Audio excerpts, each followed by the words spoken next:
Salut, c'est Sonia Shine. Bienvenue dans Instant Présent de Dieu avec la Rhapsodie des réalités.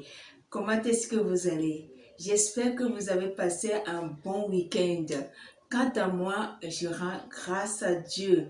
Je suis très heureuse de vous retrouver encore pour ce premier rendez-vous de la parole. Nous tendons pratiquement vers la fin de ce mois et j'espère que vous avez gagné à tous les coups parce que en tant que nouvelle créature, en tant qu'enfant de Dieu, nous gagnons tous les jours. Alléluia. Aujourd'hui, une fois encore, nous avons affaire avec un thème très intéressant, très édifiant.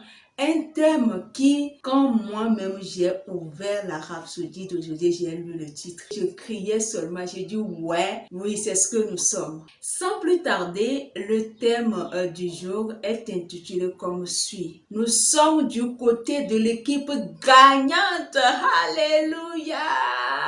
Que quelqu'un dise, je suis du côté de l'équipe gagnante. Oui, nous, on n'a que deux options. On gagne ou on gagne. Avant de découvrir l'enseignement du jour, nous allons voir le verset, sinon l'écriture qui va constituer l'écriture de base pour l'enseignement d'aujourd'hui. C'est tiré du livre de Matthieu chapitre 13 verset 44.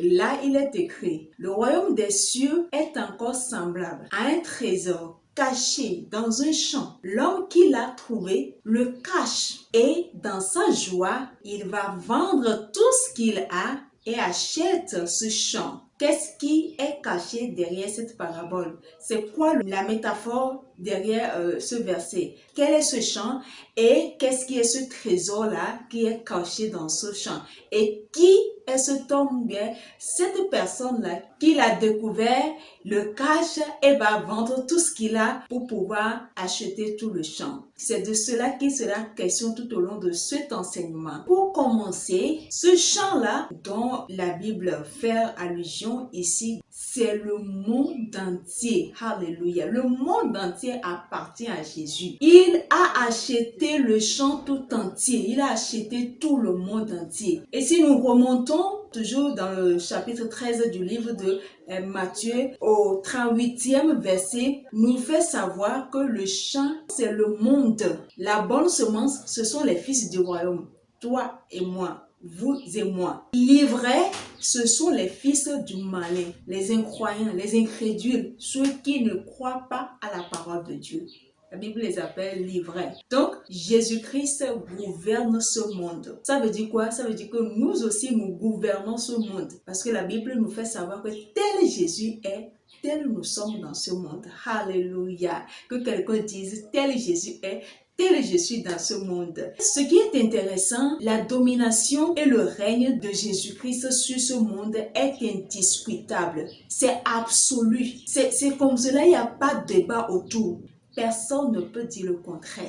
Si nous voyons dans le livre de Éphésiens chapitre 1 verset 21, dans la version message, il est écrit là-bas, il est en charge de diriger l'univers, toutes choses depuis les galaxies au gouvernement. Aucun nom, aucune puissance n'est en dehors de son règne. Et pas seulement pour le temps présent, mais pour toujours. Gloire à Dieu. Jésus-Christ est le roi. Il règne aujourd'hui, il règne demain, il règne après-demain, il règne après ce siècle. Son règne est éternel. Ça ne finit pas. C'est illimité, nos limites. Et c'est ce que la Bible nous dit dans Psaume 24, verset 21, où il est écrit « À l'Éternel est la terre et ce qu'elle renferme, le monde et ceux qui l'habitent. » La Bible dit que la terre et tout ce qu'elle renferme, la terre, la planète Terre, c'est à Dieu. Le monde, c'est-à-dire que l'environnement peuplé par les humains sur la terre, il dit, ce monde-là, tous ceux qui l'habitent appartiennent à Dieu, sont la propriété de Dieu. Qu'est-ce que cela traduit? Cela veut dire que le monde entier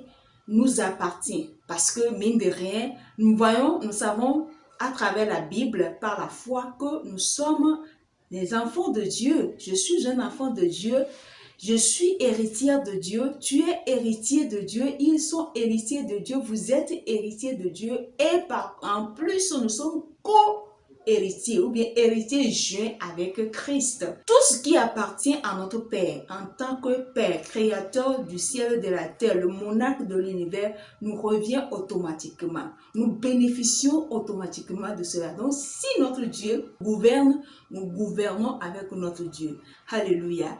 Donc, ce qui est intéressant, en tant que nouvelle créature, nous avons la capacité, le pouvoir, le droit d'approvisionner ce monde et le maintenir sous notre domination, en accord avec le plan de Dieu. C'est pour cette raison que nous pouvons complètement empêcher Satan et ses acolytes des ténèbres de faire des ravages dans les nations. Nous sommes au contrôle. Jésus-Christ est au contrôle, nous aussi nous sommes au contrôle. Nous dirigeons avec Jésus-Christ. Nous régnons avec Christ. Donc, en tant que nouvelle créature, nous sommes en charge de notre monde, nous sommes en charge de notre nation, nous sommes en charge de notre environnement, de tout ce qui nous concerne, de tout ce qui est en relation avec nous. Par conséquent, si nous remarquons des agitations, des manigances, des manifestations du diable quelque part, nous avons le pouvoir, l'autorité de le soumettre, de le chasser, de lui dire stop, de le renvoyer très loin de nous. Donc aujourd'hui, voir en œuvre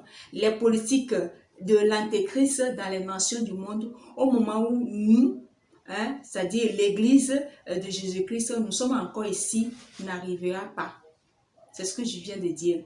Si nous sommes quelque part, nous sommes en charge de cet environnement, de ce monde. Donc les manigances, le plan de l'antéchrist et du diable ne sera pas exécuté parce que ce plan-là, c'est prévu dans la Bible que c'est après l'enlèvement. En d'autres termes, nous sommes la force de retenue contre Satan et ses activités de l'antéchrist et nous sommes bien en poste. Nous ne cédons pas. Il n'y a pas de négociation. Nous sommes au contrôle. Donc aussi longtemps que nous sommes ici, il est liquidé. Et ce plan-là est voué à l'échec. D'ailleurs, dans Apocalypse chapitre 13 verset 2, la Bible nous fait savoir que la bête que je vis était semblable à un léopard. Ses pieds étaient comme ceux d'un ours et sa gueule comme une gueule de lion.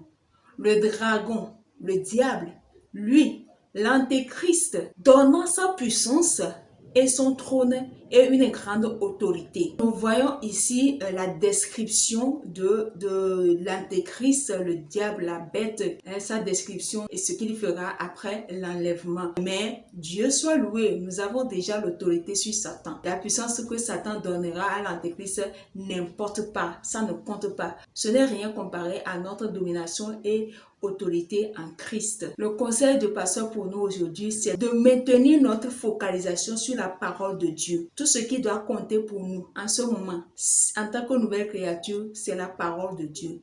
C'est le gain d'âme. C'est l'évangile, c'est l'évangélisation ou rien. Toute autre chose importe peu. Et pasteur finit en disant, ne laissez rien vous ébranler. Vous êtes du côté de l'équipe gagnante. Alléluia. C'est ceci qui me fait à l'enseignement du jour. Nous allons prendre la confession. Je dis, vous répétez après moi, s'il vous plaît. Le Seigneur Jésus occupe la position la plus élevée qui soit. Il est assis à la droite du Père, bien au-dessus de toute dénomination et autorité, de toute puissance et dignité et de tout nom qu'on puisse appeler, et je suis en lui. Je suis assis avec lui dans la gloire, avec la domination sur Satan et les princes des ténèbres. Alléluia. Pour plus d'approfondissement, pour comprendre davantage l'enseignement du jour, vous allez lire ces versets que je vais vous donner, ces versets qui s'affichent à l'écran. Psaume 149, versets 5 à 9, Luc, chapitre 10, verset 19. Les versets pour l'étude de la Bible en un an sont 1 Corinthiens chapitre 13, tout le chapitre 13 et Proverbes, les chapitres 1 et 2. Enfin, pour une étude de la Bible en 2 ans, vous allez lire Colossiens chapitre 4, verset 10 à 18 et puis Jérémie chapitre 5. Maintenant, si aujourd'hui est votre première fois de tomber sur cette vidéo et vous savez que vous n'avez pas encore fait de Jésus votre sauveur et Seigneur personnel, c'est l'occasion. Et si vous ne trouvez pas d'inconvénient, je vais vous conduire à travers cette prière de salut. Je dis et vous répétez après moi, s'il vous plaît. Félicitations, bienvenue dans la famille des enfants de Dieu, dans la famille des élus, dans la famille des choisis, des illuminés, dans la famille tout simplement des champignons. Alléluia. Aimez la vidéo, partagez-la, abonnez-vous à la page ainsi qu'à la chaîne YouTube. N'oubliez pas d'activer la cloche de notification pour ne pas rater la prochaine publication.